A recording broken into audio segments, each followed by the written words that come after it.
Welcome to Fantasy Football Today Dynasty. I am your host, Heath Cummings, and it's a Jacob Gibbs day. Get excited, everybody. Before I have Jacob talk about all the wonderful things that he's doing, I want to address something that happened on the pregame show on Sunday. Jacob made reference to the tight end show, which please go back and listen to that. We had a lot of great discussion about a lot of great rookie tight ends. I'm referring to it as the greatest rookie tight end class ever, and nobody's going to stop me. But I didn't bring up, and I think we did the rookie tight end preview together back in April, and a lot of the guys who have been awesome, Jacob liked. And he said, the only guy that you mentioned my name on was my stubbornness about Colston Loveland. And what Jacob didn't realize is I was just setting him up for the greatest victory lap in FFT Dynasty history, because Colston Loveland just went nuclear in week 9. Take that lap, Jacob Gibbs. Yeah, it feels good. Sometimes I do feel like a crazy person, right? And Yes, I listened. I listened to that episode you did with Theo, which was great, by the way.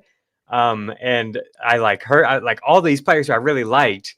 I was getting excited about, because I love Harold Fannin, and I don't remember who the other ones were. Rodney Gadsden? Gadsden for sure. Yes. Been really intrigued by him all along the way.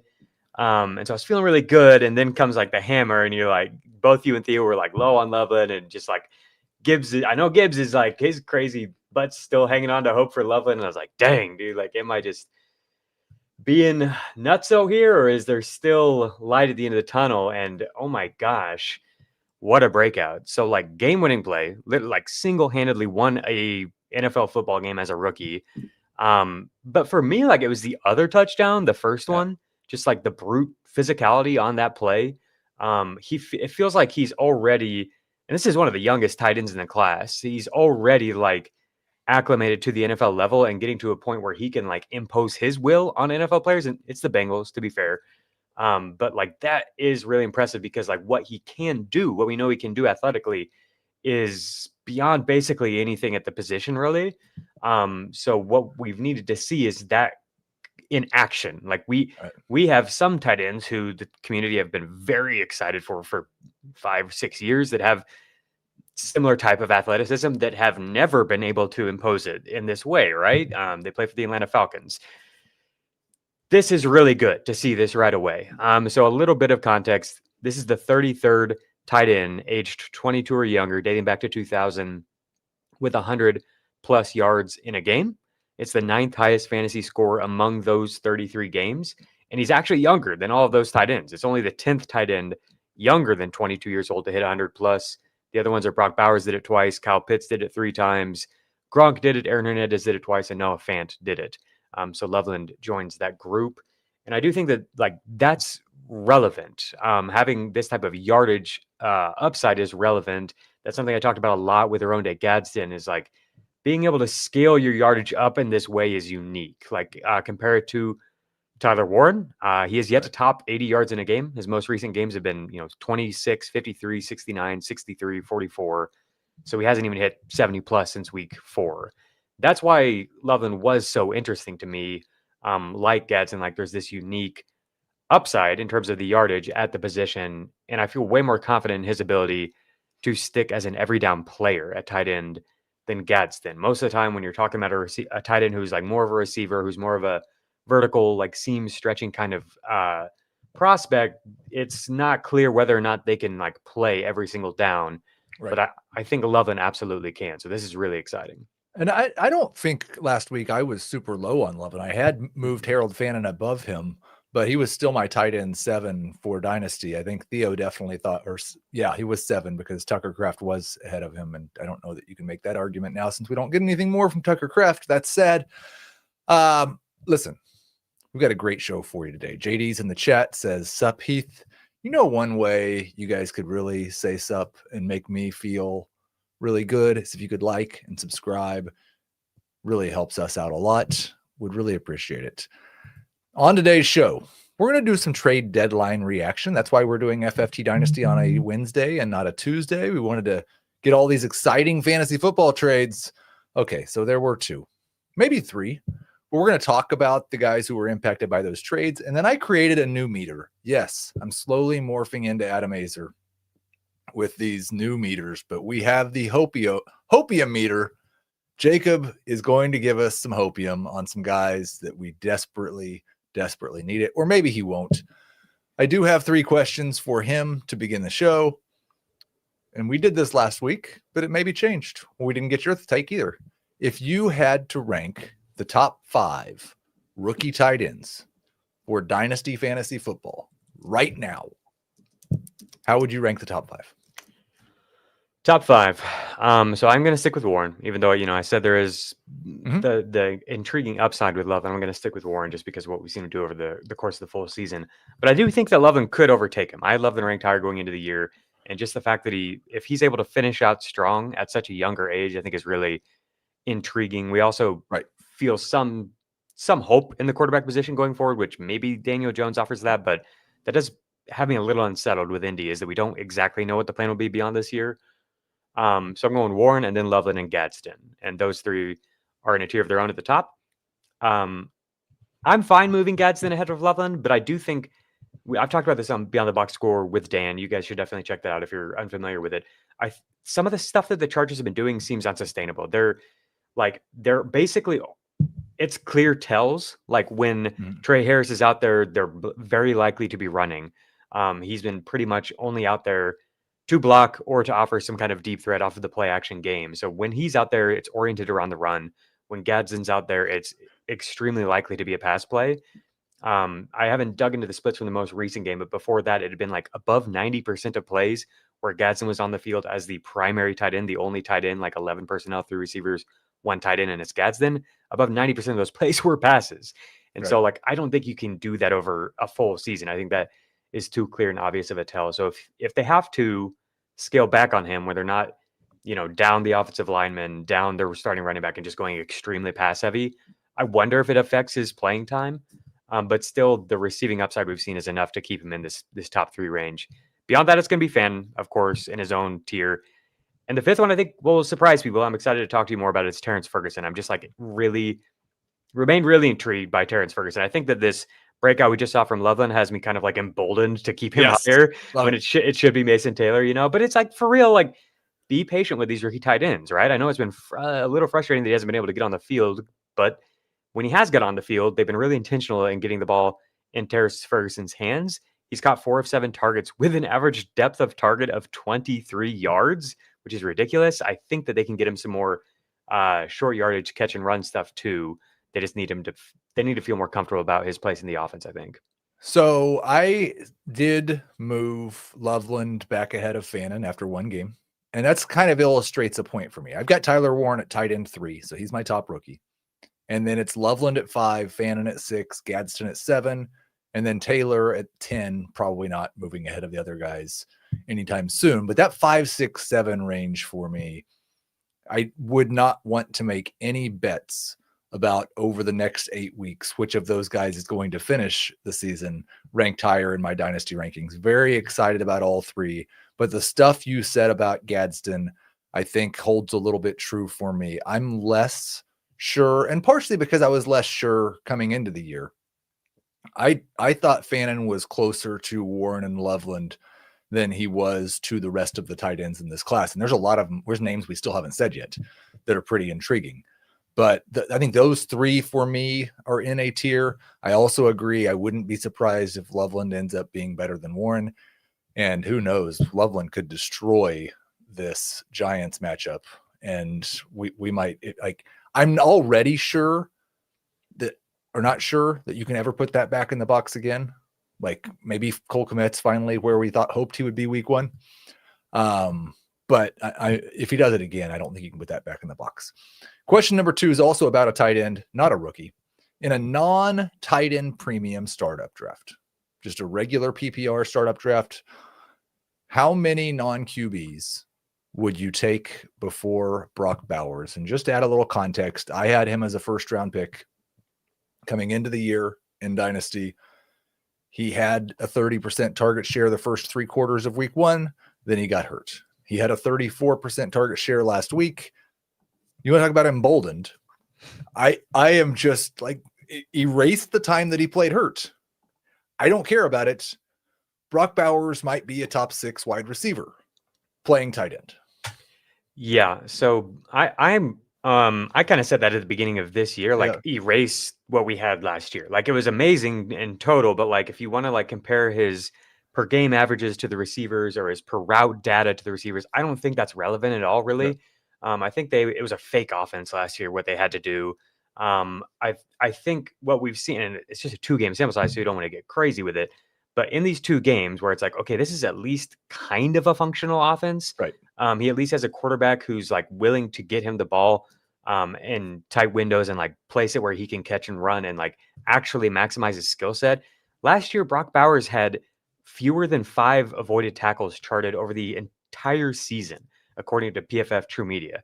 The only other tight end who had 80 or more receptions and fewer than 5 avoided tackles was Travis Kelce. That doesn't make any sense, right? We're seeing now, like, yes, this guy is an absolute stud and can make plays all over the field in all sorts of different ways. But last year, where the whole defense was just converging on him right away, what can you do? You can't avoid a tackle when there's 4 tacklers, really, you know? So I do think, like, he could push up into this range of, like, Malik Neighbors types of receivers in terms of production just by being in a, like, decent offense, like an actual NFL level offense where it's not just, you know, run 5 yards, catch it, turn around and get tackled immediately.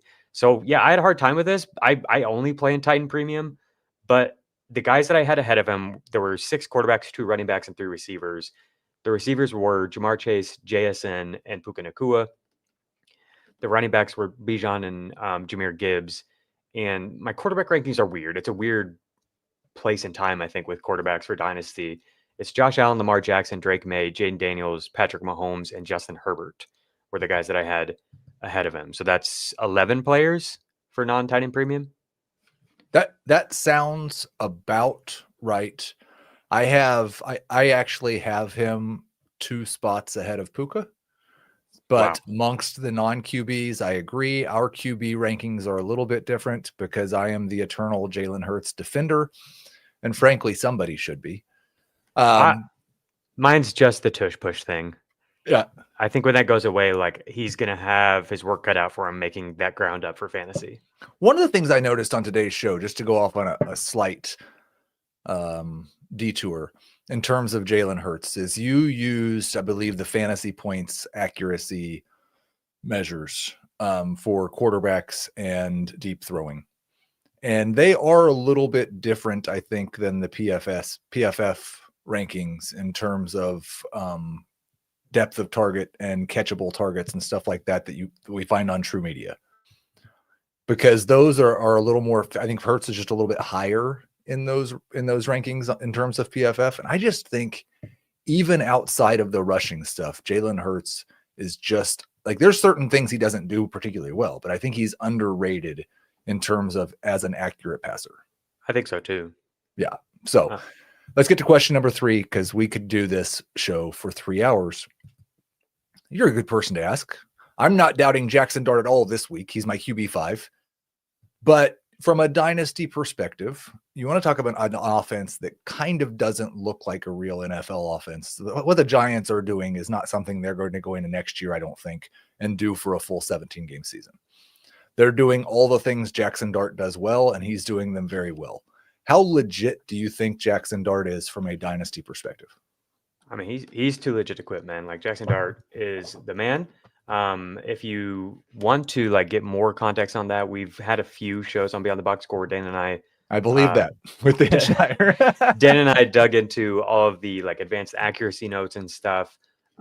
He's right up there, like in the top 10, 12. Like his accuracy notes generally check out pretty similarly to like Baker Mayfield or someone like that, or Patrick Mahomes, where he's like making plays in a lot of the same ways and delivering down the field with accuracy. And then from a fantasy standpoint, it's pretty clear. Just to contextualize, I do think to your point, this rushing probably is not sustainable, right? I think in an ideal world where you have an offense that has more pieces around him that can make plays, you don't have to lean on the rushing quite so hard. But if you can see this on the screen here, this is quarterbacks through an initial 6 starts. And he's almost identical, 22.35 to 22.39 points per game compared to Jaden Daniels, and like almost identical number of rushing touchdowns. Their accuracy notes are very similar. In fact, Dart's were actually better. This is where he's at, QB8, behind only Deshaun Watson, Patrick Mahomes, Justin Herbert, Cam Newton, RG3, Dante Culpepper, and Jaden Daniels. This is dating back to 2000. So it's ahead of, Kyler Murray and Aaron Rodgers, Andrew Luck. It's been really, really good for fantasy purposes. Just a fun note that I wanted to give you is I've talked about like his accuracy overall, but like specifically when not targeting his first read, this has been the most impressive thing to me. We didn't know there was a lot of hand holding when on college. We didn't know if he'd be able to. He didn't do a lot of not targeting his first read in college. Yeah, we didn't know if he'd be able to read out defenses and find solutions. He has a league high hero throw rate. This is per Fantasy Points data, 7.7% when targeting a non-first read. Baker Mayfield is the only other quarterback with a rate above 7.5%. And I do like comparing those two. They're kind of similar in terms of style of play. So if you compare Baker's turnover-worthy throw rate on these non-first read targets, it's 6.3% to Dart's 3.8%. So Dart's not perfect. He has been taking a lot of sacks. There are some areas of his game that needs to clean up, but he's not putting the ball in harm's way very much for a player who's improving and creating so much on his own and has very little help around him. And I think that's really noteworthy. He already has more of these attempts, these non-first read throws, than Sam Darnold or Daniel Jones in fewer games. He has almost as many, 52, as Drake May, who has 58 of these attempts.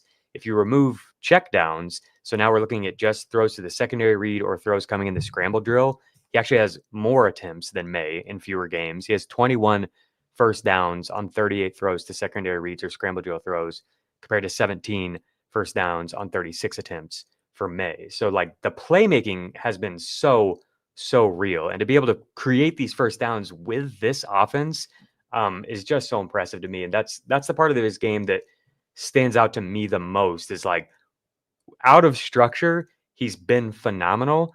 And I hope that will translate even as, the dreaded year 2 adjustment comes from defensive coordinators who get more film on him. And thank you, Gilbert, for the nice comment. And we agree with Gilbert. Smash the like button. Let's take our first break. When we come back, we'll get into Jacoby Myers, Rashid Shaheed, and everybody who was impacted by those two traits.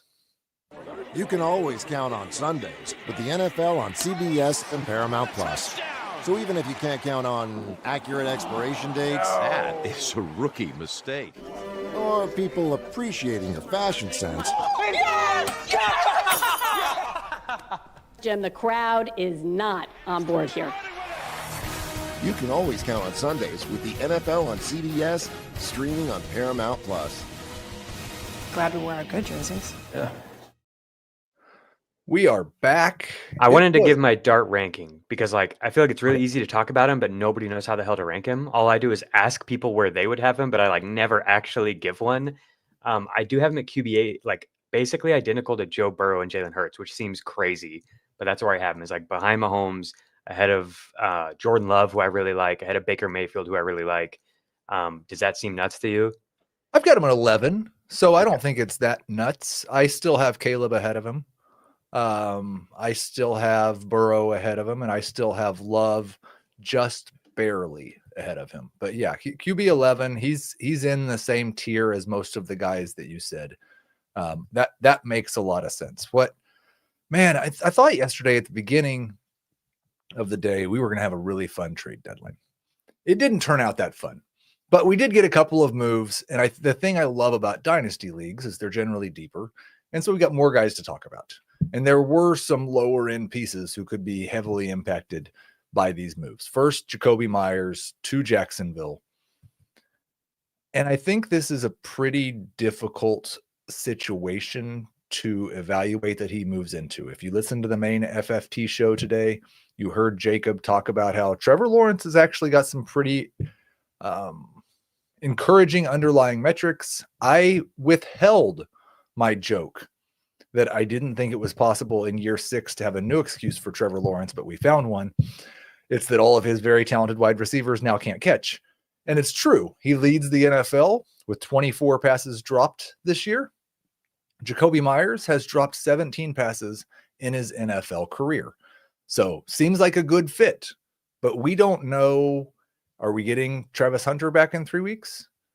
Are we getting Brian Thomas back this week? We don't know really the target competition environment Myers is coming into.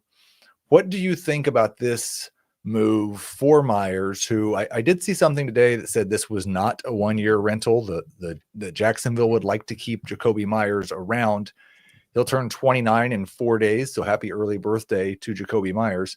Could he matter to contenders in the second half of the season?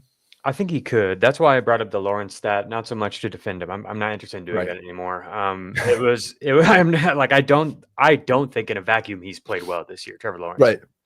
It was more so to show that like this offensive environment has been one that could support fantasy relevant production Right. at receiver. It just hasn't amounted to that because, quite frankly, Brian Thomas Jr. has let the opportunity fall through his hands. Could Jacoby Myers do it? I think so. We've seen him do it. I need to if I want to give a real strong take, I need to dig more into him as a player this year. But what we've seen before that was good. And even then, I don't Devontae Adams did not look good with the Raiders last year, and then he went to the Jets and looked pretty dang good. And I think the common denominator there, I don't ever like to question NFL players' effort. I wouldn't like it if anybody questioned my effort in making accurate projections, but I don't think Devontae Adams, for a portion of the time he was there last year, wanted to be there. And Jacoby Myers made it very clear that he did not want to be there. So there is that common correlation there. Yeah, that's the only connection. I also don't want to compare them as players at all. I think that the other more difficult thing is we've seen a lot of wide receivers change teams mid-season and not have a big impact because it is a big ask to learn a new offense. For Rashid Shaheed, we don't have to have that thing. He knows the offense going to Seattle, and we'll talk about him in just a moment. But Myers feels like has possibly a great opportunity as soon as he gets there with the injuries. You think wide receiver 3 expectations for him rest of season? I think that's basically right. I redid my rest of season rankings this morning, just kind of quickly before I jumped on the FFT show with you guys. And I had him just behind Keenan Allen at wide receiver 37. So just ahead of Shaheed, just ahead of Parker Washington, Trey Tucker. Does that sound about right? Yeah, we're going to talk about Trey Tucker and Parker Washington in just a moment. I think there's more upside for Myers than there is for Washington, at least in my mind. And I think if Hunter and Thomas are both back, I could see Myers still potentially mattering, and I couldn't see Washington mattering. Yeah, that's probably right. Parker Washington, not as much in Dynasty, but certainly in some Dynasty leagues, was the guy at the beginning of the week who was supposed to be the top waiver wire ad. Has produced well when he's gotten opportunities, and it looked like he was going to get a bigger opportunity. Do you think he even has some use left? Parker Washington, is that who you asked? Sorry, Yeah. for chat. I think so. Yeah, I, especially for the time being, and also he's I've kind of criticized the Jacksonville receivers. He's the only one who I do think has risen to the occasion. He's perfect, but generally speaking, he's been the best Jacksonville receiver when Trevor Lawrence has been able to throw the ball to him. It's gone pretty well. And so I think there's definitely a chance that he continues to play well. I also like that we're seeing him get involved down the field a little bit more, not just the short areas, slot, catch and run stuff. I think he's at his best in the slot. But yeah, I think I don't want to be overly aggressive in going out to get Washington. I don't have him on very many rosters for dynasty purposes, but I could see it being something that sticks around for a while. The 2 guys who were on everybody's dynasty rostered in every league and at a high acquisition cost. Brian Thomas Jr., who forgot how to catch this year and has played through multiple injuries. I want to give him a little bit of a pass there for that. And Travis Hunter, who looked like he was finally turning into what I think both of us thought he could be, and then he got hurt. I've been extremely stubborn with not dropping Brian Thomas Jr. in my dynasty rankings, hardly at all, just because of how good he was as a rookie and my feeling that drops are generally not predictive, and the fact that he's been playing hurt.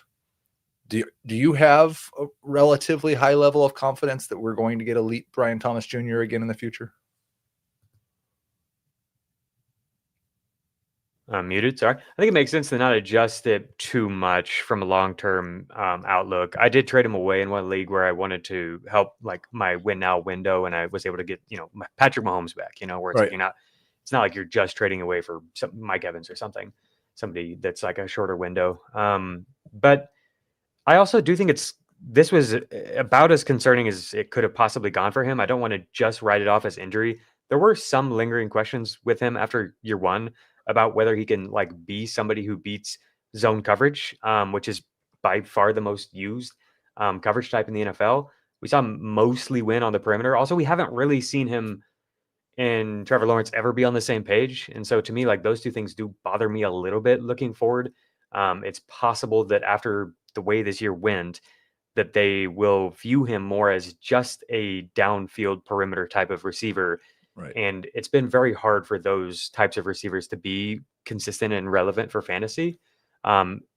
He absolutely has the talent, I think, to be one of the few who does.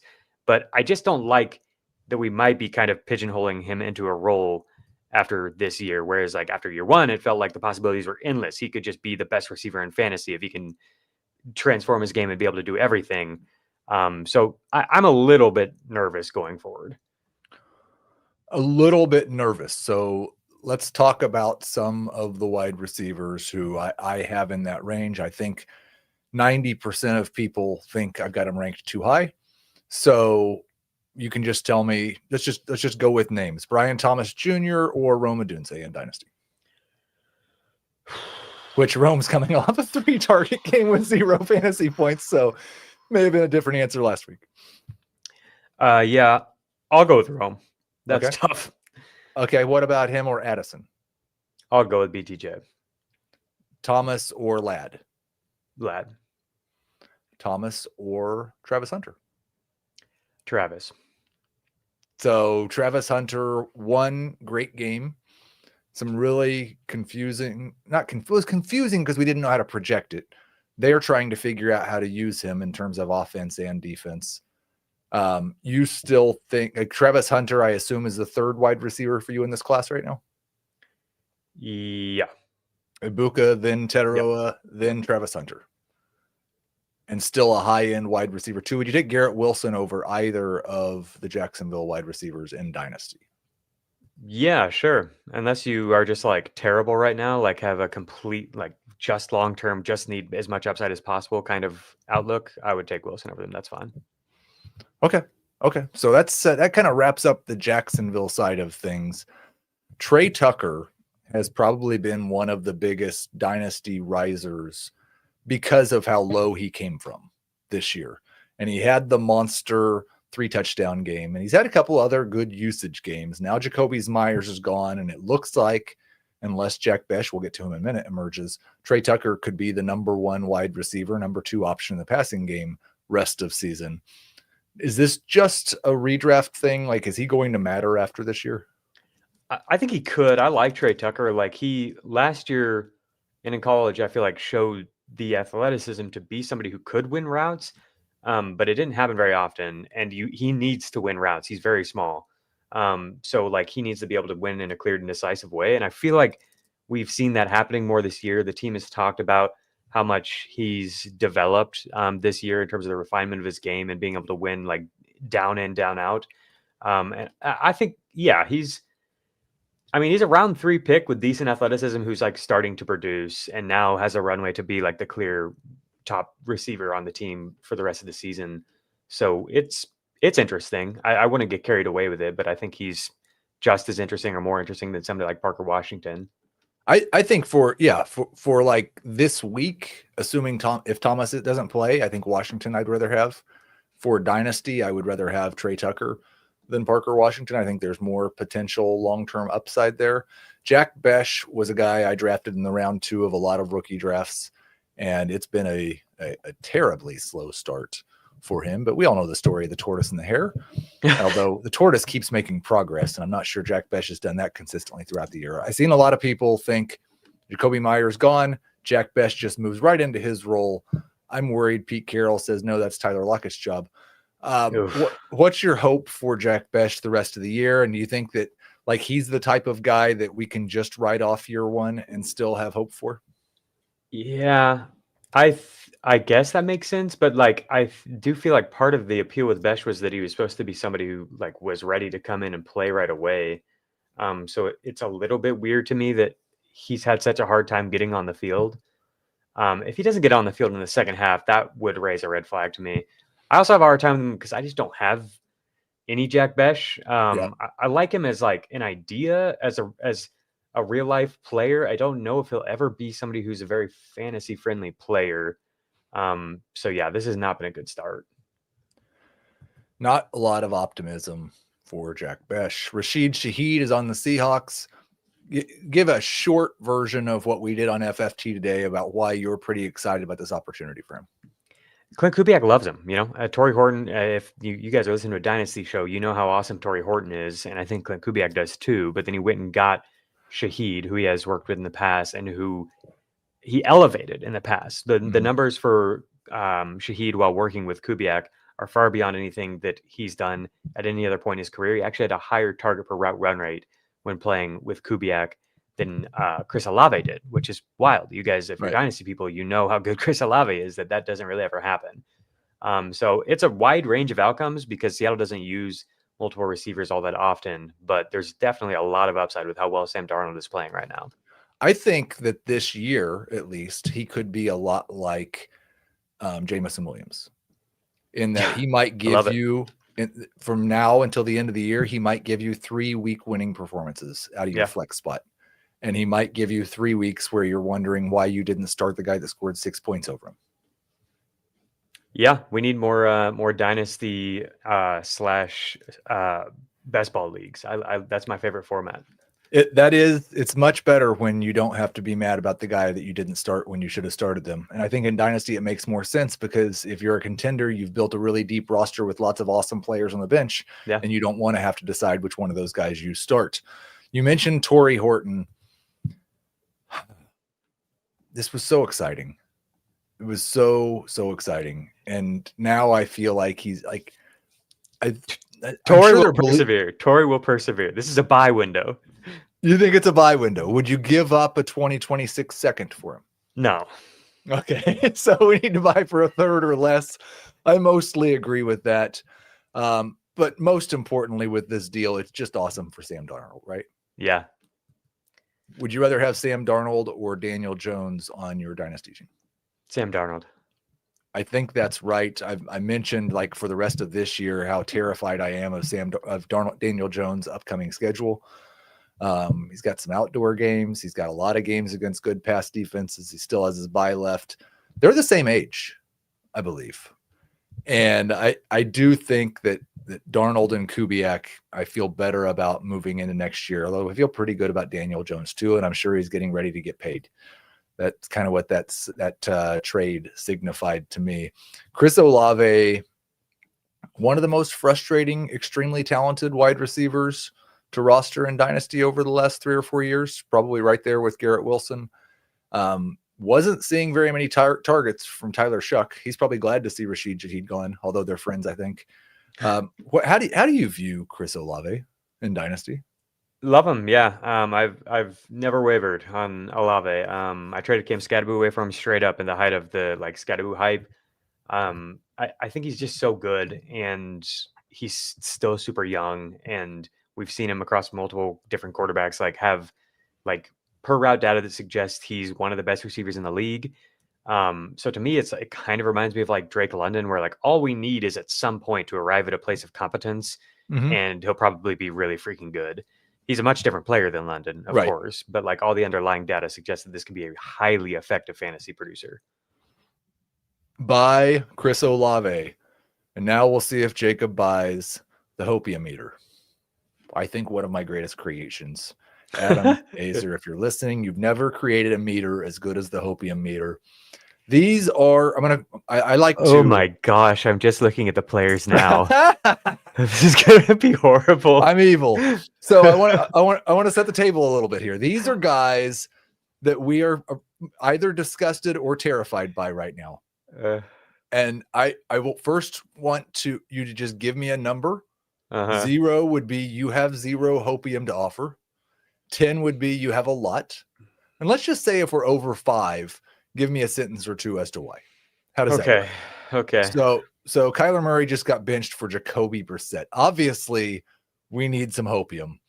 He's got an enormous contract. I can't believe he won't be starting somewhere next year. Where's Kyler Murray on the Hopiummeter? 4. It's like Justin Fields right after he got benched. He'll land somewhere and play, if I had to guess. He will get a chance to start. Well, hopefully he'll go somewhere that finds a way to use his talents. And hopefully they don't come out with any new Call of Duty games. We had to get one of those jokes in, right? Yeah. Cam Ward, the number 1 pick in the 2025 draft, has not given us a lot of reason for optimism unless Jacob's going to give us some. Where's the Hopiummeter? I'm going to say 5. Sorry, that's a cop-out, but I have to put him higher than Murray because I actually like Cam Ward's game. I've never really liked Kyler Murray. I just think there's way more potential for him to be a long-term starter in the NFL. There are some things he needs to clean up with, like the sack-to-pressure ratio, and he doesn't offer any running, which is tough for fantasy. But I'm going to put him at 5. Not a huge dip in his value so far in my eyes. And in my updated Dynasty quarterback rankings, which will be out by tomorrow, Cam Ward is ahead of Kyler Murray. So I would agree with that. Travion Henderson. Let's go with a 6 for Travion Henderson. We saw that he could play the role. Like we saw that he can be out there running a lot of routes, getting targets and stuff. So there is some hope. I think the thing that's been really strange is what was said during the draft and what was said during training camp was how not overdeveloped, but ahead of schedule he was in terms of pass protection. Yeah. And that's been probably one of the things that's kept him off the field the most is that he continues, including last week, to have problems in pass protection. I think what we've learned is he's great on outside runs. He's competent as a pass catcher. I'm a little bit worried that he's just never going to be used as an inside rusher again after this year. But 6, it's the guy we got the most hope for so far. How about RJ Harvey, who is hot as can be in terms of scoring touchdowns, but that's about the only good sign. Yeah, I like that he's playing more and getting more passing opportunities, receiving opportunities. I'm going to give him a 5, though, below Travion. I think he's probably slightly more likely to matter this year for fantasy. But the fact that he's already like this age and he's not been able to get into a relevant role has me pretty scared. 5 for RJ Harvey. Bill, the roller coaster ride that is Ja'Cory Krosky-Merritt. Why didn't I sell him a month ago? I wasn't even that high on him. I think I got him in the 4th round of a couple of rookie drafts and should have turned him into a 2nd. Can't get that now. I'm going to say a 4, which sucks because like I would have been higher on him than either of these guys just a few weeks ago, but he doesn't look like himself over the past few weeks. Like he looks hesitant. He looks like he's second guessing where to go, and he's going horizontally a lot when he needs to go vertical. I think there could be a breakout late in the season still, but where we're at right now with the functionality of the offense, it's just not good for him. It's not working well. And I just don't think it's a good sign. Like I'm pretty disappointed that the Travion Henderson couldn't overtake Ramondre Stevenson, but that's not as bad as losing snaps regularly to Chris Rodriguez and Jeremy McNichols. And that's like the runway was cleared for Ja'Cory Krosky-Merritt. It seems like every time I see a Cliff Kingsbury quote about him, it's talking about all the things that he still can't do right when he doesn't have the ball. Like they like him when he has the ball, and that hasn't been great lately, but they seem to have a lot of concerns about everything else. And he's a rookie. Xavier Worthy. I think he has 1 game with double-digit PPR points since Rashee Rice came back. I did not think he looked good at all in the Chiefs' loss to the Bills. Mahomes didn't put the ball on him, but Worthy did not make great efforts at playing the ball downfield. This was a guy who was a top 20 dynasty wide receiver not too long ago. Yeah, this is an interesting one because it's like, what is the meter? Is it relative to everyone else's expectations or like my own? Because I've always been a lot lower on Worthy. Right. Yeah, KTC has him at like wide receiver 28 now. I'm going to say, like, relative to my expectations, I actually feel pretty confident, like a 6 or a 7. I did watch every route from the Bills game. It's annoying as hell to see him like continue to not be able to connect on these perimeter throws with Mahomes. But I thought this was the healthiest he's looked all year. Dan and I did like a deep dive on him and some other buy low guys on the Tuesday Beyond the Box Score. If you're curious about it, I generally feel fairly optimistic because I think Mahomes is playing better than he has been in the past, and we could see some big connections for these two coming up. What I don't like is it seems like the most success he's found is when Rice is not there and he plays more of that underneath role. And he does not, in my opinion, have the body to play that role. Yeah. Like he can't be going over the middle 8 times a game. It's not just because Travis Kelce might run into him. Other big guys are going to run into him as well. And so I share, you're higher than I am in terms of the hope. So I will take that. Ricky Pearsall, this one's pretty much strictly injury related. And like, take out the fact that he missed early in his rookie season. We all know that had nothing to do with football, but he had injury concerns coming into the NFL.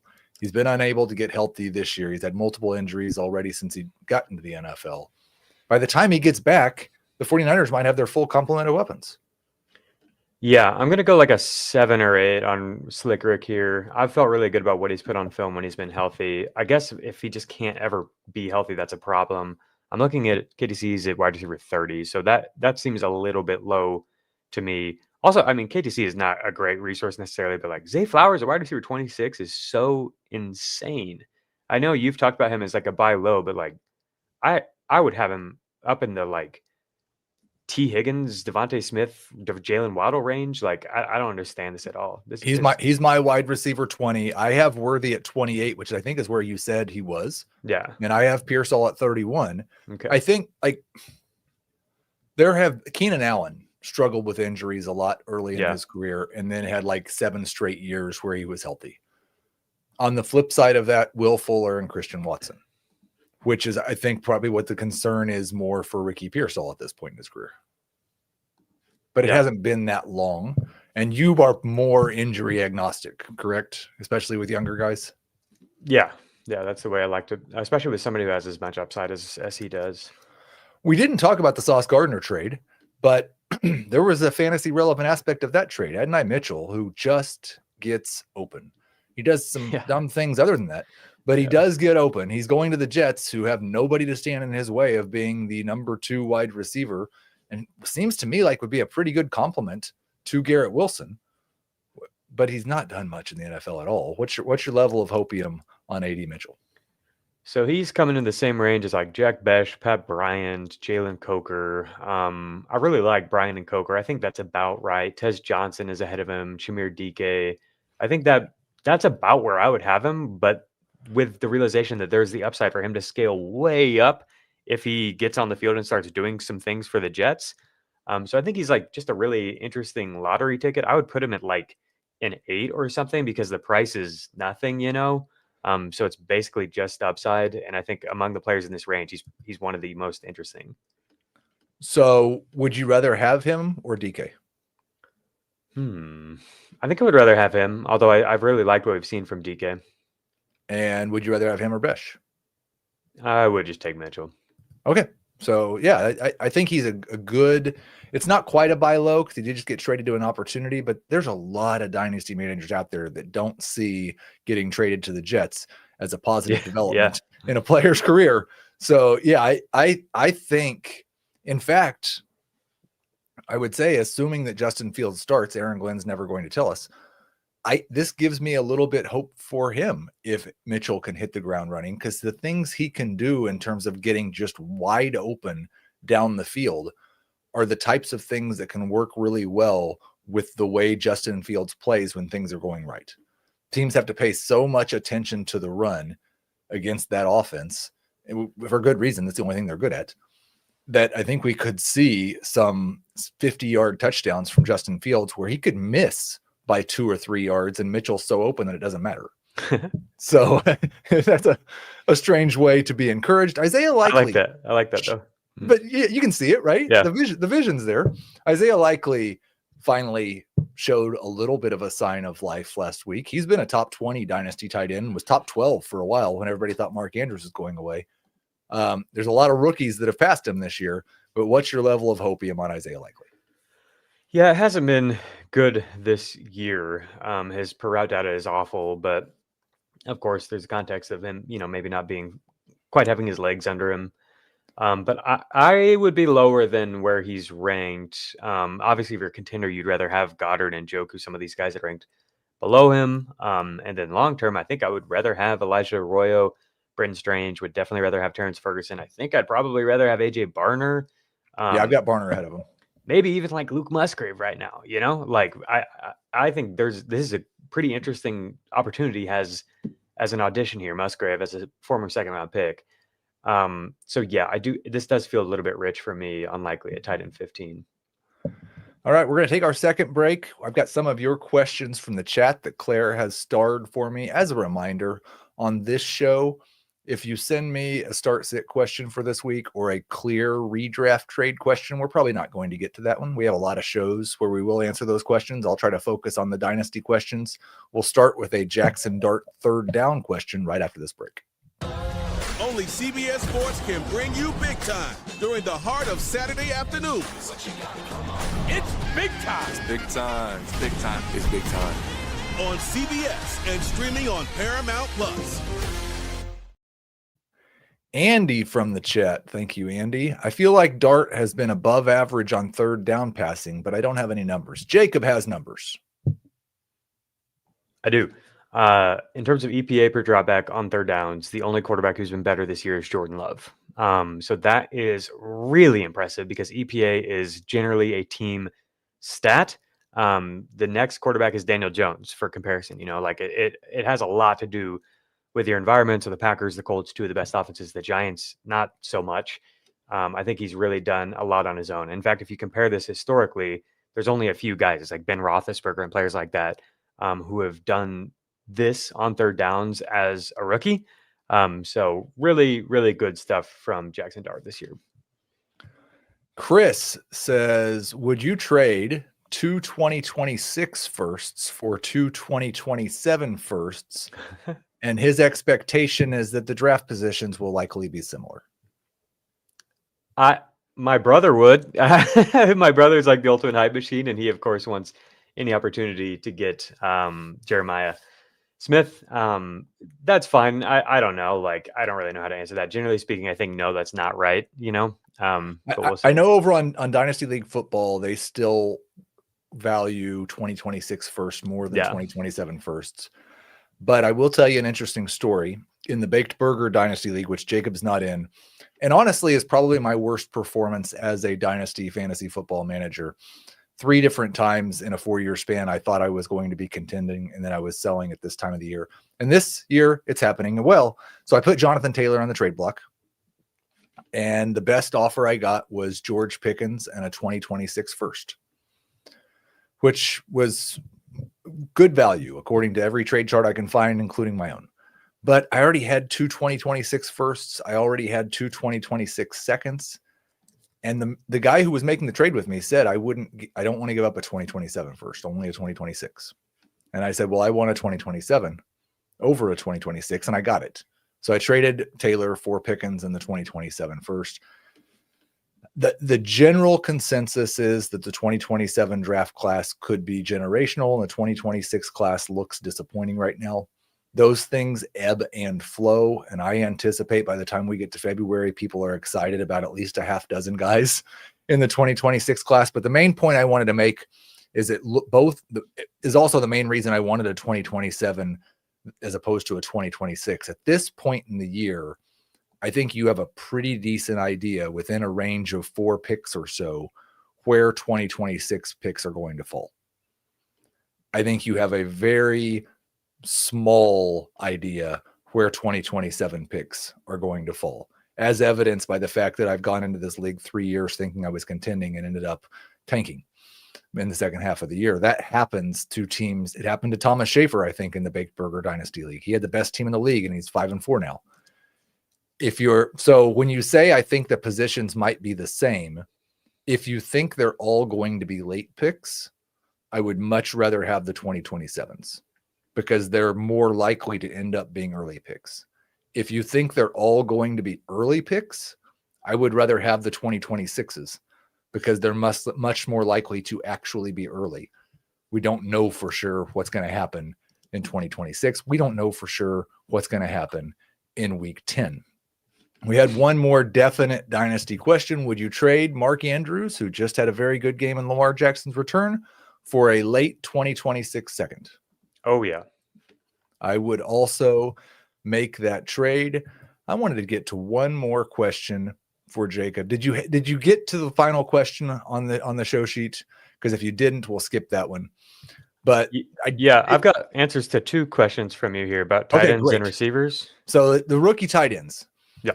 I think it's easy to look at what has happened this year and last year with Brock Bowers and a couple of years ago with Kyle Pitts and say that this whole theory that was proven by data that rookie tight ends, we have to be patient with, they're usually not very good as rookies, that seems to be dead.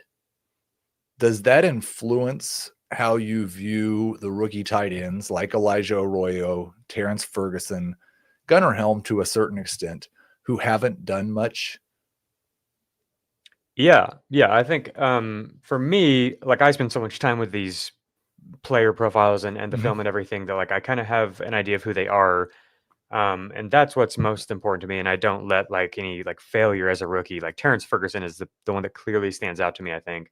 I don't let that affect me much, but like somebody like Elijah Arroyo, it maybe does a little bit more because I was already apprehensive about how his role would translate. All the things that we heard about, he can play at the X, he can be like a DK Metcalf and stuff like that. To me, that sounds more superfluous than like what it actually is in practice. And then to also see like Barner playing really well, who's a young tight end who can be more of the inline guy. They also have receivers that are good, and they've traded for receivers. I don't really. To me, it feels like this is kind of where we're at with this guy, even though he's big and awesome, and will probably have some really awesome plays, and maybe even put it together at some stretch in his career. I don't know. But to me, like this, not getting on the field as a rookie is a little bit more relevant, right? For his team's in a win now window and everything. Whereas like some of these other guys, like Ferguson. You could say the same thing about his team, but like they have been very intentional at getting the ball when he's on the field. They've just been slow. And when they've talked about his role, like they need to build it out. There's things that he needs to show them before they can get him out there a lot. I'm not as concerned. And same thing with some of these other guys, like beyond Mason Taylor and Arroyo, who I have in a tier just behind Ferguson. Yeah. In my rankings, you find like Gunnar Helm and Mitchell Evans, who have gotten on the field, but not as like full-time tight ends. I don't think that means that they never will. I think that they could. You could throw Jackson Hawes into that group too. I don't think he's as good of a receiving prospect by any means. I think he's more of a blocker, but he's done a good job when asked to be a receiver this year. And he's led the Bills in tight end snaps a couple weeks. Right. Like, I think those 3, Helm, Hawes, and Mitchell Evans for the Panthers could be full-time tight ends at some point in their career. Well, I think that's one of the reasons, and everybody go ahead and make your jokes in the chat now about how Heath's going to turn it into a Harold Fannin discussion. But that's one of the reasons that I've been so encouraged by Fannin, was because if there was anybody we were going to be patient with, it was the guy who was sharing the field with David Njoku and was 21 years old and had played tight end for like 3 or 4 years. Like that was the guy that was supposed to need a little bit of time, and he needed none at all. Mm-hmm. He was just immediately a big factor. So I'm glad we got the Harold Fannin talking.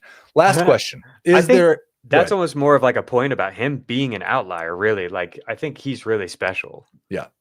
Is there a young wide receiver who hasn't really broken out yet, but the data says it's coming? Yeah, I've got a bunch of names for you here. I think the data says it's coming for Tez Johnson. I'm really excited for him. Very excited for him. DK, maybe the data doesn't say it so much, but just like watching him, I'm very, very intrigued by what he can do. If you wanted like data, it's like the kick return data. He's like by far the most effective kick return in the NFL this year. And I think that can translate to more playing and time opportunities and more targets. Some guys who don't really have the data to back it up, but I feel some optimism on are Trey Harris, Jalen Noel, Kyle Williams, and Pat Bryant as more of long-term bets in that order. Torrey Horton's data does back it up, and so I'm remaining optimistic on him.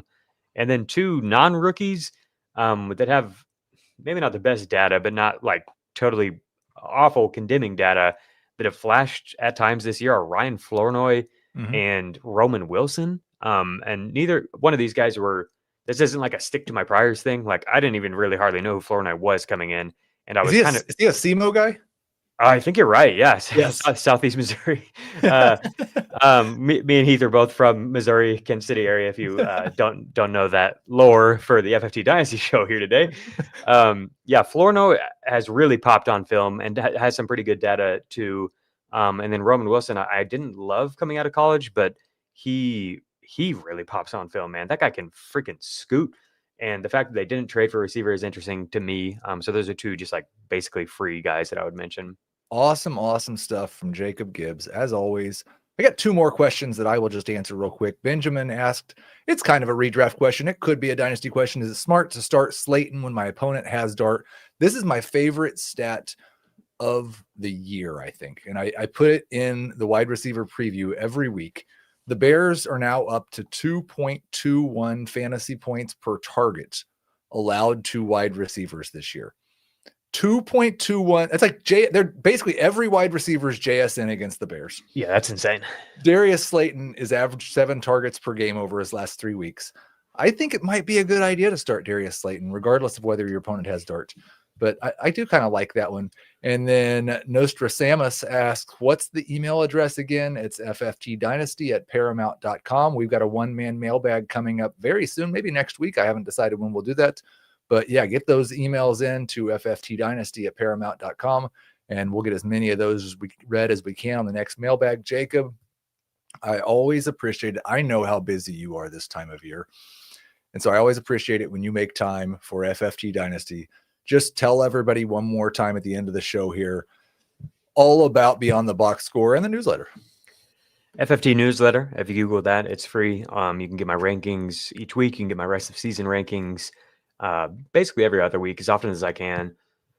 In an ideal world, maybe I would be able to deliver dynasty rankings to you. It's tough to get to it this time of year, but that's what Heath and the FFT Dynasty show is for. So thank you for having me on today. Always love chopping it up and getting into some of the long-term outlooks on these guys.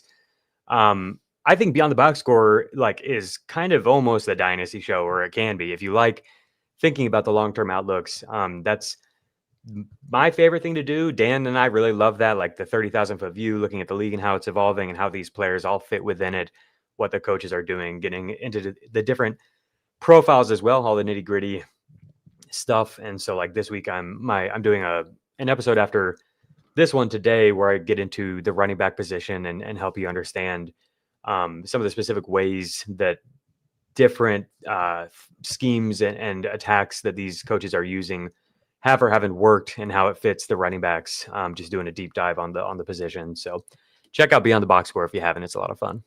I just got a trade offer, Jacob. Let's hear I it. have Justin Fields in a salary cap league. Obviously, probably not going to be keeping him next year. I was just offered Isaac. I can't remember how to say your last name, but it's definitely not Tesla. Would you take him, or would you say I'd rather have a second next year? I think I'd rather have a second. I love Tesla, but man, it's been nothing. It's been like just the big plays, and like literally they won't throw him the ball, and it's just kind of frustrating. I think I'll ask for a second. Thank you very much, Jacob Gibbs. Thank you to everybody who was active in the chat. You guys were awesome. Remember, like and subscribe so we can do more podcasts for you. Thank you to Claire for making everything work. We will talk to you next Tuesday.